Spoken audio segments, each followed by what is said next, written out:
Hi guys, today we'll be fitting an ND filter on the Hubsan Zino Mini Pro. So this ND filter is by JSR.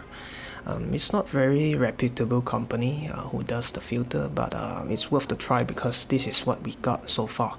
Since a reputable brand like Freewell, they doesn't make this, so we have to go with a third or fourth tier brand to just try out this camera with ND filter, because as you know, the Hubsan Zino Mini Pro has a very big aperture, unlike any other drones out there. So you need an ND filter to capture clear images with the Hubsan Zino Mini Pro large sensor. So what you're seeing on my iPad here is a white color balance chart provided to calibrate your white color balance before filming. This is provided by NAE for free from Interactive DNA. Do visit its channel in my description to download this. So what we basically do is to point your camera to match the color by adjusting the color balance of your drone. That's simple. So one thing not good with the Hubsan Zino Mini Pro is that you have to keep the drone in the air before you can do any calibration on your camera settings. So this is one thing that is pretty troublesome, because you have to bring it up in the air. And see, I'm trying to match the color, so 6700 seems to be right to my eye. And I'll just select the style of a sunny day. So actually it's pretty cloudy today. It just rained, so it's about 4 p.m. now, so the sun is about to set soon. So you can see that I've chosen 1/60 for the shutter, because we are recording video for today, and we'll try to see 100 ISO. Is it good enough? So now I'm trying to format my memory card, because my memory card, I have cleaned up the memory card from my computer, but I can still see that there's still files here. So what you have to do is you have to stop the motor, because I'm flying before you can format the memory card. So this is one thing you have to take note of. So some of you might ask, why do I try with the ND8 first? Because I've tried the ND8 on the DJI Mini 2, so it wasn't bright enough. So it'll be nice to try an ND8 on the Hubsan Zino Mini Pro first, and to see how bright the aperture can do to the camera. So even at 100 ISO, 1/60, you can see that now I'm looking at the green here. It's very bright, but once you look at the sky, it is like overcast. So ND8 is not good enough for shooting, so we have to go with a higher ND count. So let me bring this drone down, and for the DJI Mini 2, I'll do a video on that later on, because we'll focus on this first. So I'll give a link later on once I've got that completed the video. So let me bring this drone down, and we'll check on the video exposure chart. This is also by Interactive DNA. He provided some very helpful tips for us to check on. So let's go with ND32, because it will reduce another 5 stop for the exposure settings. So here is the ND32. I'm sorry for the poor focus, because I'm shooting on an action cam.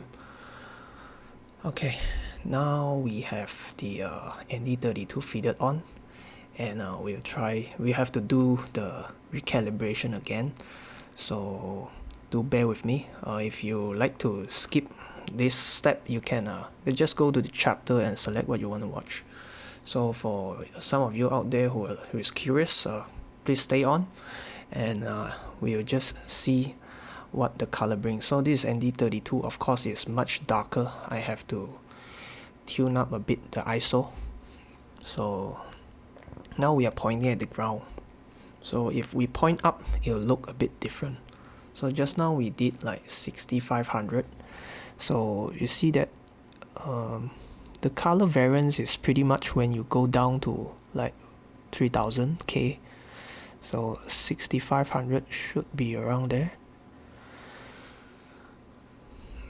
So it'll be nice if we can just key in the number, because sometimes it's very hard to scroll up as I'm trying to see the pink color is very hard to see from here. So that's the main color that is missing there. The rest like yellow, green is all visible, pretty good. Only the pink that is in the chart. Okay, so let's bring the drone up. So now we are at ISO 250, and you can see that it's a little bit bright. So let's tune this down a bit to probably 100. So we just check on the you do plenty of recording at different ISO, so you can see which one is the best. Also, some of you have noticed that there's jello on the Hubsan Zino Mini Pro camera. So probably it could be a couple of reasons. Maybe one thing is the gimbal is too light, which jitters, which causes the jello. Another thing is because probably the aperture is too big, so you will not be able. The shutter, if you're shooting in auto, the shutter is set to the highest, so you see a lot of, even a slight movement, your camera might see jello, I suppose. So let's see if any of you would spot any jello when the ND filter is fitted on. So this ND filter is using some kind of patch. It's called what, nano patch. So there's it's just a sticker. You stick it directly on your gimbal camera. So it says that you can wash it and the stickiness will restore. I haven't tried it yet, but we'll see how well it holds later on. So we'll change the ISO again to see 200 or 160. So what's cool with the Hubsan Zino Mini Pro is that you have a wide range of ISO to choose from, but only that the shutter, the minimum is 1/30, so you can't go lower than that.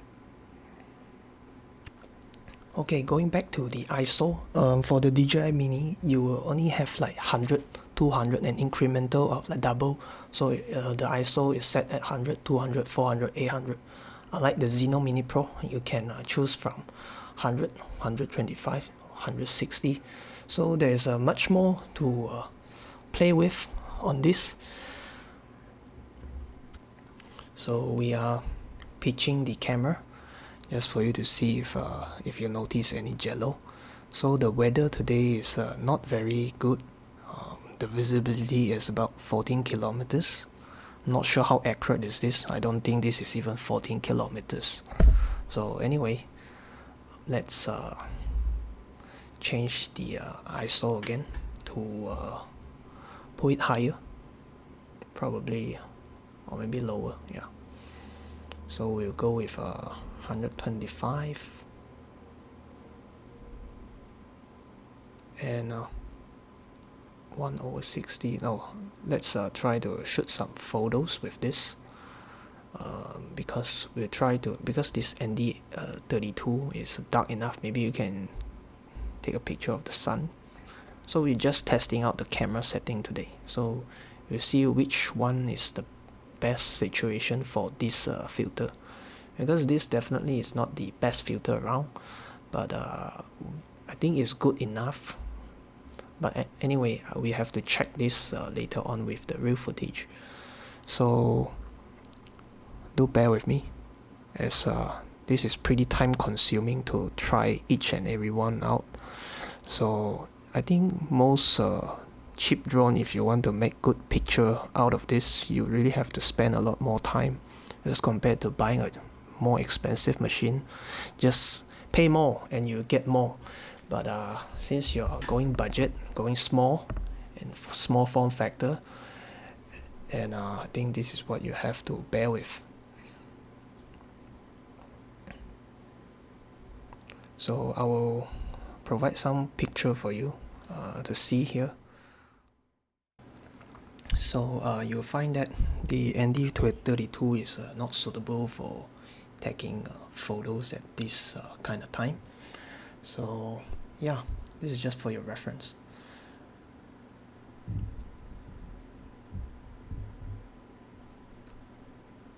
Okay, so let's get back to this. So now we let's try to come back, bring the drone back with line flying mode. We will just demonstrate some features. Let me change back the settings. 160 of a shutter, and we'll go with 125 ISO. So this distance is to provide how far it will fly, and this height is that from where you started to where you end, it will add up. So now this 48-meter high, so I've selected 74 meters. So at the end of 900 meters, so we'll get about 120 meter more or less on the height. So this is so that I have a peace of mind when flying, so that it keep going up. So the computer will calculate itself. You see that the height is moving up as well as the distance is coming closer. Okay, do enjoy this footage. I'll be back for the summary.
Okay guys, I'm back.